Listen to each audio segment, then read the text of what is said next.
வணக்கம். நான் உங்கள் நவீன விவசாயி. விழுப்புரம் மாவட்டம் ஒலக்கூர் ஒன்றியம் அண்டப்பட்டு கிராமம். இந்த ஆண்டு 6வது மாதம் 2026 இந்த வருஷம் அண்டப்பட்டு கிராமத்தில் முருங்கை விவசாயம் பண்ணின்னு இருக்கிறோம். நாங்கள் 25 ஆண்டுகளாக முருங்கை விவசாயம் பண்ணுறோம்.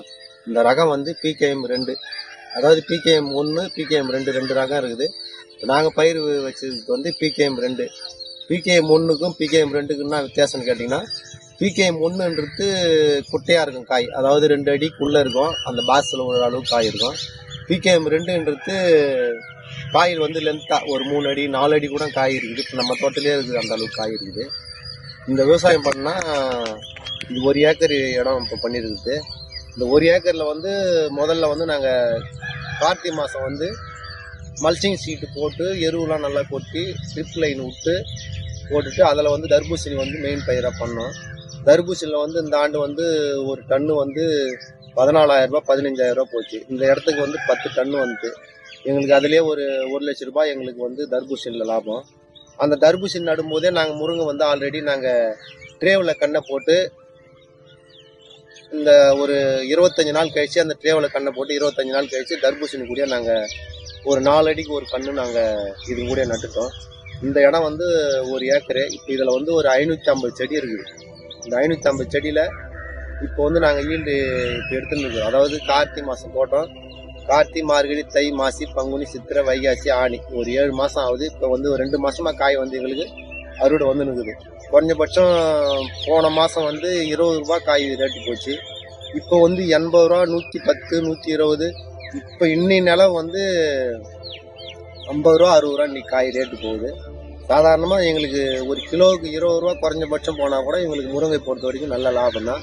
இப்போ நாங்கள் இந்த 550 செடியில் இதை பாருங்கள் காய் நல்லா ஃபுல்லாக பாருங்கள். இந்த ஒரு மரத்தில் மட்டுமே குறைஞ்சபட்சம் இப்போ இன்றைக்கி அறுத்த காய் மட்டுமே இன்றைக்கி இந்த காய் ஃபுல்லாமே இதில் தான் அறுத்தது.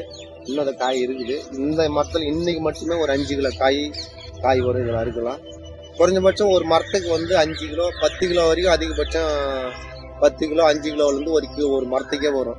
அதுமாதிரி ஒரு மரத்துக்கு 5 கிலோ 10 கிலோன்னு கணக்கு போட்டோம்னா கூட ஒரு குறைஞ்சபட்சம் ஒரு 5.5 டன்னு 5 டன்னு இந்த 1 ஏக்கருக்கு நம்ம அந்த 550 மரத்துலேருந்து 1 ஏக்கருக்கு 550 மரத்தில் 5 டன்னு 5.5 டன்னு அளவுக்கு காய் எடுக்கலாம். ஒரு சாதாரணமாக ஒரு காய் ஒரு கிலோ 20 ரூபான்னு பார்த்தோம்னா கூட நமக்கு ஒரு 1 லட்ச ரூபா 1.5 லட்ச ரூபா, நமக்கு 1,10,000 ரூபாய் வரும். ஒரு 5 டன்னு 5-6 டன்னு அளவு காய் வந்தனாலே இதுவே எங்களுக்கு மெயின் லாபம். முதல்ல தர்பூசணியில் ஒரு 1 லட்ச ரூபா எடுத்துருக்குறோம். இந்த முருங்கையில் நிகர லாபம் எங்களுக்கு ஒரு 1 லட்ச ரூபாய். கூடுதலாக செலவுலாம் போனால் கூட எங்களுக்கு 1 லட்ச ரூபாய் நமக்கு நிகர லாபம் வரும். இந்த PKM 2ன்றது நல்ல மகசூல் வரும்.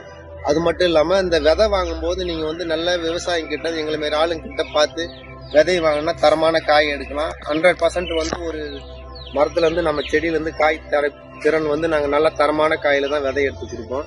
நாங்கள் போன ஆண்டே 1 கிலோ 3,000 ரூபாய் 4,000 ரூபாய் வரைக்கும் விதை 1 கிலோ விதைத்தான். 1 ஏக்கருக்கு 1/2 கிலோ விதை தேவைப்படும். இந்த ரகம் 1/2 கிலோ விதை தேவைப்படும்.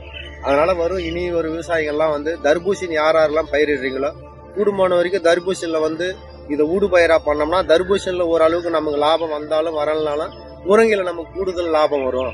இனிமேல் நான் அடுத்த விவசாயிகளாம் இதை பயன்படுத்தி தர்பூசணியில் கம்பல்சரி யாராக இருந்தாலும் ஒரு 10 ஏக்கர் 5 ஏக்கர் தர்பூசணி போட்டு 2 ஏக்கராவது முருங்கை சாகுபடி பண்ணுங்க. முருங்கையில் நமக்கு கூடுதல் லாபம். கொஞ்சம் நம்ம செலவு கொஞ்சம் இது கம்மியான செலவு தான், ஆனால் லாபம் நமக்கு கூடுதலாக லாபம் வரும் இதில். ஏன்னா தர்பூசணி பொறுத்த வரைக்கும் இன்னைக்கு லாட்டி சீட்டு மாரி வந்தாலும் வரும் போனாலும் போயிடும். அதுமாரி முருங்கையெல்லாம் நல்ல மரம்ல முதல்ல நம்ம மரம் நடும்போது அந்த 4 அடிக்கு ஒரு கன்று நடும்போது இதை ஆல்ரெடி தர்பூசணிக்கு என்ன நம்ம சாகுபடி பண்ணுறோமோ அதேமாரி தான் இதுக்கு நம்ம பண்ண போகிறோம். இதுக்கு முருங்கைக்குன்னு தனியாக வந்த செலவு நம்ம பண்ண போடல. தர்பூசணி எடுத்ததுக்கு அப்புறம் அந்த மேலே இருக்கிற பேப்பருங்களை எடுத்துட்டு அதே ட்ரிப் லைன்லேயே அப்படியே மரத்துக்கு மரம் மண்ணை இது மாதிரி பாருங்க, மண் நல்லா கூட்டி இருக்கிறோம்.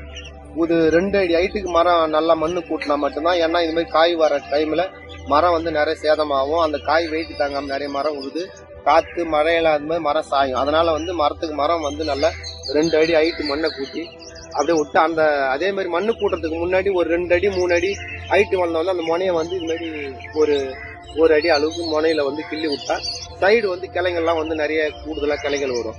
அந்த கூடுதலாக கிளைங்க வந்தால் மட்டும்தான் நமக்கு லாபம், நமக்கு அந்த காய்கள்லாம் நிறைய வரும். அதே மாதிரி மரத்தை இல்லாமல் விட்டு நம்ம ஹைட்டு போயிடுச்சுனாக்கா அந்த மரம் வந்து ரொம்ப ஹைட்டாக போயிடுச்சுன்னா நம்மளால காய் எட்டி ஒடிக்க முடியாது. அதனால ஒரு 2 டைம் 3 டைம் மரம் சைடு கிளைங்க போன பிறகு 2 டைம் 3 டைம் ஒடிச்சு விட்டுனே இருக்கணும்.